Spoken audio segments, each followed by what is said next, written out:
ரிஷபராசி நேயர்களே வணக்கம். ரிஷபராசி நேயர்களை பொறுத்தவரையில் இந்த குரு பகவான் இத்தனை நாள் 2ஆம் இடம் என்று சொல்லக்கூடிய மிதுன ராசியில் இருந்தால் இப்போ 3ஆம் ராசிக்கு போயிருக்கிறார். இப்போ இந்த குரு பகவான் அப்படின்னு நமக்கு சொல்லி வரும் பொழுது இவரால் எனக்கு என்னங்க லாபம்? 2ஆம் இடத்தில் இருந்தால் என்ன, 3ஆம் இடத்தில் இருந்தால் என்ன? முயற்சி. உங்களை இப்போ முயற்சி செய்ய வைக்க போறார். நீங்க என்ன நினைச்சிட்டு இருப்பீங்கன்னா, அவர் 7ஆம் இடத்தை பார்வையிடுகிறார். 7ஆம் இடத்தினால், அதாவது என்னுடைய எதிராளியினாலோ அல்லது கணவன் அல்லது மனைவியின் மூலமாகவோ எனக்கு நன்மை நடக்குமா, பாக்கியங்கள் கிடைக்குமா, 11ஆம் இடம் என்று சொல்லக்கூடிய விஷயத்தில் என்னுடைய இஷ்டங்கள் நிறைவேறுமா, என்னுடைய ஆசைகள் பூர்த்தி ஆகுமா அப்படின்னு சொல்லிட்டு நிறைய கனவோடு இருப்பீங்க. இதுக்கெல்லாம் தேவை என்னன்னா முயற்சி. குரு பகவான் உங்களை முயற்சி செய்ய வைப்பார். நல்ல ஒரு கம்யூனிகேஷனை தருவார். உங்களுக்கு ஒரு அபரிவிதமான கம்யூனிகேஷன் கிடைக்கும். அடுத்தவங்க உங்களை தூண்டி விடுவாங்க, இதை செய் அதை செய்யுன்னு சொல்லி தூண்டி விடுவாங்க. அவங்க ஒரு குரு. நமக்கு எந்த விஷயத்தையாவது யாராவது ஒருத்தவங்க சொல்லி கொடுத்தா அவங்க நம்மளுக்கு குரு. அப்போ இங்கே குரு பகவான் உங்களை தூண்டி விடுவதற்காக, உங்களை நல்வழிப்படுத்துவதற்காக ஏதோ ஒரு ரூபத்தில் வந்து உங்களை காப்பாற்றுவார். அவருடைய பார்வை அதற்கு பலம் ஜாஸ்தி. இருந்தாலும் சுய ஜாதகம்னு ஒன்று இருக்கு. இந்த சுய ஜாதகத்தில் துலாமிலோ அல்லது விருச்சிகத்திலோ குரு பகவான் இருந்தால் கொஞ்சம் எச்சரிக்கையாக இருங்க. அவங்க கண்டிப்பாக வந்து குரு பகவானை அப்பப்போ சாந்தி பண்ணிக்கிட்டே இருக்கணும். குருவுக்கு பிடித்த மாதிரி இருக்கணும். குருவினுடைய வஸ்துக்களை உபயோகிக்கணும். அதே நேரத்தில் குருவினுடைய வஸ்துக்களை தானமாக தரணும். உணவு, முக்கியமாக உணவு விஷயத்திலும் அவங்க கொஞ்சம் எச்சரிக்கையாக இருக்கணும். அப்போ இந்த 2ஆம் இடத்தில் இத்தனை நாள் இருந்தார், இப்போ 3ஆம் இடத்திற்கு போயிருக்கிறார். இதனால எனக்கு என்ன நன்மை அப்படின்னா, பல நாட்களாக நீங்கள் ஒரு சில பாக்கியங்கள் கிடைக்காம காத்துக்கிட்டு இருப்பீங்க. பெண்கள் முக்கியமாக திருமணம் தடையாயிட்டே இருந்திருக்கும். அதே நேரத்தில் குழந்தை பாக்கியம் தடையாயிட்டே இருந்திருக்கும். ரொம்ப நாளாக அந்த கஷ்டங்கள் இஷ்டங்கள் பூர்த்தியாகாமையே இருந்திருக்கும். இப்போ உங்களுக்கு ஒரு நல்ல வழிகாட்டி வருவார். அந்த வழிகாட்டி உங்களை தூண்டி விடுவார். எப்படி நீங்கள் நடந்துக்கணும், ஏதாவது ஒரு டாக்டர்கிட்ட போகலாமா, அல்லது ஒரு நல்ல டாக்டரை அவங்களே சொல்லுவாங்க. அந்த மருத்துவரை பார்த்து நல்ல மருந்து கிடைக்கும். இது போன்ற நல்ல விஷயங்களை குரு பகவான் பண்ண போறார். உங்களுடைய இஷ்டங்களை பூர்த்தி பண்ண போறார். உங்களுடைய மூத்த சகோதர சகோதரிகளுக்கு நன்மைகள் உண்டு. அவர்கள் வாழ்க்கையில் வெற்றி பெறுவார்கள்.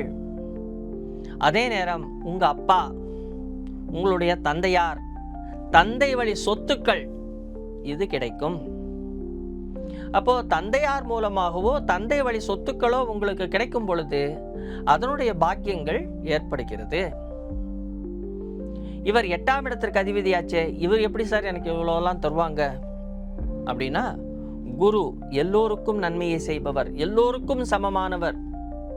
உங்களுக்கு ஒரு குரு இருப்பார், டீச்சர் இருப்பார். அந்த டீச்சரை வந்து பார்த்தீங்கன்னா, நார்மலாக ஸ்கூல் டீச்சரை எடுத்துக்கிட்டிங்கனாலும் காலேஜ் ப்ரொஃபஸரை எடுத்துக்கிட்டாலும் எல்லாரையும் ஈக்குவலாக தான் பார்ப்பாங்க. அதே மாதிரி தான் குரு பகவான் எல்லோரையும் சமமாகத்தான் பார்ப்பார். நம் ஜாதகத்தில் சில செயற்கை, சில கிரகங்களுடைய செயற்கை இருக்கும். அந்த செயற்கை இருக்கும் பொழுது, அதில் குரு பகவான் வரும் பொழுது, அந்த குரு பகவானுடைய பயிற்சி நடக்கும் பொழுது சில பிரச்சனைகள் வரும். இந்த தூண்டி விடுதல் அப்படின்னு நாம சொல்லும் பொழுது அந்த தூண்டுதலில் நாம ஜெயிக்கணும். அதே நேரம் ஆபரண செயற்கை, சில வஸ்துக்கள், சில அசையும் அசையா சொத்துக்களை வாங்கலாமா அப்படின்லாம் பிளான் பண்ணியிருப்பீங்க. கொஞ்சம் நிதானமாக இருங்க. உங்கள் பேரில் வாங்கும் பொழுது கொஞ்சம் எச்சரிக்கையாக இருங்கள். உங்களுடைய ஜோதிடரை கன்சல்ட் பண்ணிக்கோங்க. ஏன்னா இந்த வஸ்துக்களை வாங்கும் பொழுது உங்கள் வீட்டிலிருந்து தங்கமோ அல்லது வெள்ளியோ அல்லது பெரும் பணத்தையோ சில நேரங்களில் இழக்க நேரிடலாம்.